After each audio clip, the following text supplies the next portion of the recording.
These are 10 times NFL players saved lives. And at number 10, Christian McCaffrey saved someone who almost fell to their death. Here in Colorado, at a dangerous spot known as Castle Rock, McCaffrey was hiking there, and so was a man named Dan with his grandson, who took a selfie after reaching the top. But right as they started climbing down, Thought I heard like the sound of a shoe slipping and then somebody saying, "Oh," it sounded like my grandpa, so I turned around and I saw him hit the ground. the man slipped and fell all the way down the trail, which miraculously happened right in front of McCaffrey. Come on, Dan. Is he still awake? He's breathing, he's struggling. Paramedics rushed to the scene and took the man to the hospital. Here's where doctors found that he not only broke 12 bones like his neck, ribs, pelvis, and femur, Dan was actually suffering from a brain bleed that could have killed him at any moment. And after multiple surgeries, plus weeks in the hospital, finally Dan recovered, so McCaffrey didn't just send him tickets to a game with custom-signed jerseys. He visited the family, who were grateful that his quick actions actually saved their loved one's life.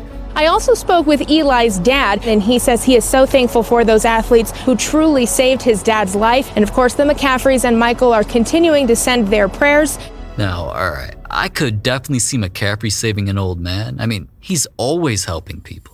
But that's only one of the 10 times NFL players saved people's lives, from an almost deadly plane ride to a train accident, and even a player risking drowning to save his own family. But before we get to those, at number 9, one of Tom Brady's ex-teammates risked his own life to save people from a deadly crash. What this player did was so brave that police gave him an award usually reserved for the most heroic veterans, because Blaine Gabbert and his brothers were riding jet skis around in Tampa Bay when out of nowhere, they noticed a helicopter literally falling out of the sky.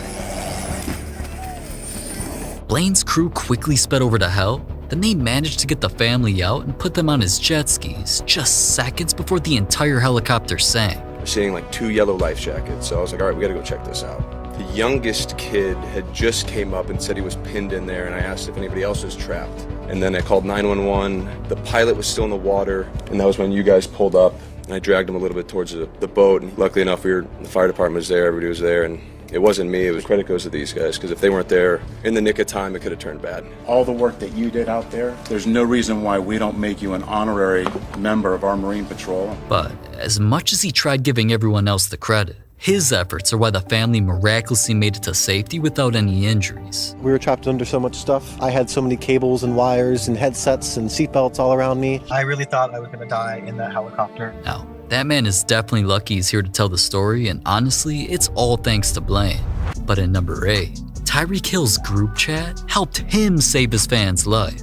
After Tyreek met some Chiefs superfans after a game, he quickly became friends with them, and they even invited Tyreek to their group chat. They always sent Tyreek congratulation texts after his games, especially the biggest Chiefs fan in the group, Louis Brewer. So after a game where Tyreek went off and honestly had one of the best performances of his entire career, the chat was buzzing with messages from everybody, except Louis. Now, this was unusual, so Tyreek definitely felt something had to be wrong and told the boys to go check on him. But that's when they eventually went, and they found Louis laying unresponsive on his bathroom floor. It turned out that he suffered a stroke days prior and was laying there clinging to life ever since. Louis was instantly taken to the hospital where doctors were trying everything they could. Then after some time, thankfully they were able to get him breathing correctly again and gave him the care he needed to recover, so Tyreek had to show up for his boy. What's up, man? Can I get some dap? My man.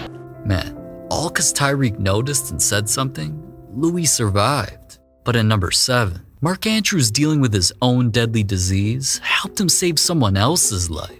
Because as a kid, Mark was already diagnosed with something that could kill him. I was diagnosed, I was 9 years old. At the time I was, very active. I was playing soccer. And I remember when the doctor came in and told my parents and myself that I had type 1 diabetes. This was the first time that I saw my dad cry. His dad was crying because it's a deadly disease that affects over 9 million people worldwide. So even though Mark has battled this his entire life, he never expected going through that would eventually help him save someone else's. Up here, 40,000 feet in the air, a plane was flying with Mark on it until a passenger randomly started having an extreme medical emergency. People instantly rushed to figure out what she was dealing with. I heard how low her heart rate was. I mean, we were talking 35, 40 beats a minute. Her pulse was extremely weak. At one point, she needed auxiliary oxygen. And now knowing that, even the doctors on board couldn't figure out what caused this or how to help until Mark recognized her symptoms. Well, first of all, I didn't even know it was Mark. I had no idea who was sitting next to me. And he basically says, do you know, could her blood sugar be low? I have a diabetic test kit. Mark's test kit ended up revealing the woman's blood sugar was dangerously low, which meant she needed sugar in her system immediately. So once they gave her some orange juice, she somehow started feeling better and stayed in a stable enough condition until they landed. But even though Mark praised the doctors on board and called them heroes for helping, people on the flight knew that Mark was the one who really saved her life. If you've been a Ravens fan for the past 5 years, you know exactly who Mark Andrews is. So you could almost see what was going to happen in that moment, that an unsung hero was going to step up. Wow, man. Honestly, Mark's a hero for that. But at number 6, rushing over 100 miles an hour was something weighing over 30,000 pounds. Former NFL player Brandon Bear was just driving to work when right in front of him, a massive train smashed into a vehicle that was stuck on the tracks. This not only had him drive on the median to chase down the train as it dragged the truck hundreds of feet, he eventually sprinted after the madness to help whoever was inside. I just ducked under the heat and ran up to the window. Brandon found a man trapped and screaming for help. Then he managed to pull him out of the window right before the entire thing burst into flames. He even also took this pic of the explosion, which also shows this man's legs that I have to blur since it's a bit too graphic for YouTube. But even though the man was airlifted to a hospital where he luckily only had to deal with a broken leg and a concussion, according to Brandon, the man even surviving was a miracle. I'll tell you one thing, I know the Lord wanted that guy alive because there's no reason he should have been alive after all things happened there, and I feel truly blessed to have been guided to get there and help him out. No, that situation was crazy. But at number 5, NFL players don't only save human lives. Another NFL player saved a bunch of pets. Khalil Shakir didn't want anything bad happening to those innocent animals, especially since he knows dogs like his can become some of the most valuable parts of a family. That's why he was absolutely devastated hearing that a dog shelter in his area actually ran out of room for 19 dogs, and if they couldn't find a home within a few hours, they'd be put down, or in other words, killed. This is why Khalil took it upon himself to rescue every single one of them.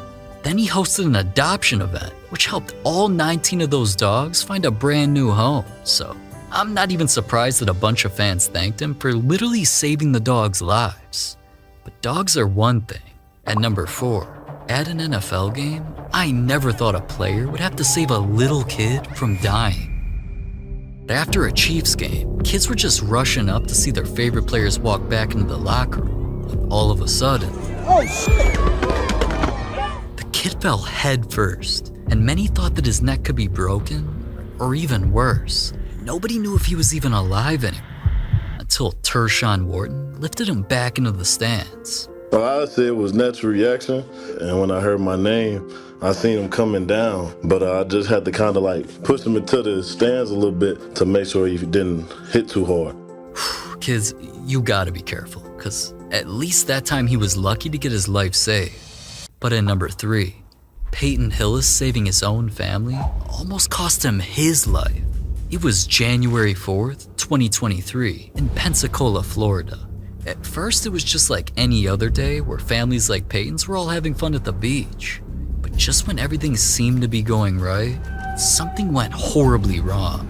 I hear my mom screaming, and so I looked at her and she pointed out to my son, and he said, Ori and Camille are drowning. And so I didn't even think, I just reacted and started running to the water. It turned out that a rip current, which is a powerful group of waves near shore that suck water deeper into the ocean and are extremely dangerous, came rushing in, so Peyton's son and niece started drowning. I think the scariest point to me was when I'm swimming to my son and I have to pass by him because my niece is in more danger. You're seeing his eyes roll back in the back of his head and you're just thinking, Lord, please, I really don't care about my life. But if we can get him out of here, then that's the only thing I'm gonna care about. Now, even though Peyton thankfully got his niece and son back to shore, things quickly got much worse. I just passed out. 911 was called and paramedics rushed to the scene. They started working on him, but That's when they found out that Peyton was now the one suffering from something deadly. Flight for life was critical as he got flown to a hospital, and because both his lungs and kidneys were now failing, he was put on a ventilator where he went completely unconscious. Not 1, not 2, but 10 days went by where he was being worked on by doctors, until miraculously, Peyton not only woke up, he survived after saving his family's lives. 100% a miracle that somebody didn't die. And, it's just amazing we weren't burying somebody. Wow, man. He definitely earned my respect with that. But alright, before we get to the #1 craziest time that an NFL player saved someone's life, let's lighten the mood a little bit with #2, because once he got a crazy touchdown in a game, all his training paid off, because he almost died and had to save his own life. After that, he reposted the clip with a COD edit saying, "I was really down, I had to self-revive." Saving his own life on national TV just to disrespect his opponents was crazy. But alright, back to the seriousness. And #1, the only reason that Dak Prescott saved someone's life is because the closest person to him died. Dak never expected anything bad to happen to his mom, Peggy. After all, she was healthy when she had Dak, they quickly became best friends, and the bond they had seemed completely unbreakable until they were both told some devastating news. Peggy was unfortunately diagnosed with cancer, but as she got sicker and sicker, Dak was always around supporting her. Things went on for a while until sadly, less than a year later, she died. Dak was obviously devastated, but dealing with a cancerous tragedy for so long and so badly was something he wanted to save others from ever going through. That's why he started the Faith Fight Finish Foundation, where one of their many goals was to give people free cancer screenings. There should be no excuse for not getting screened for this deadly disease. Your health is too important to throw away. Your health matters. But even with Dak encouraging people to see if they were healthy or at least catch cancer early, he never thought offering to get people scanned in his own Cowboys organization would reveal something scary. An employee, Tad Carper, took the test, and once he got his results back, out of nowhere, it said he had stage 2 tonsil cancer. And even though that's some of the worst news that anyone can hear, Dak including him in the testing is what caught the cancer early enough for doctors to get right to work and completely remove the tumor. So, if it wasn't for Dak, he would not be here to tell the story, and that's why all Tad could say was, thank you, because you're going to end up saving my life.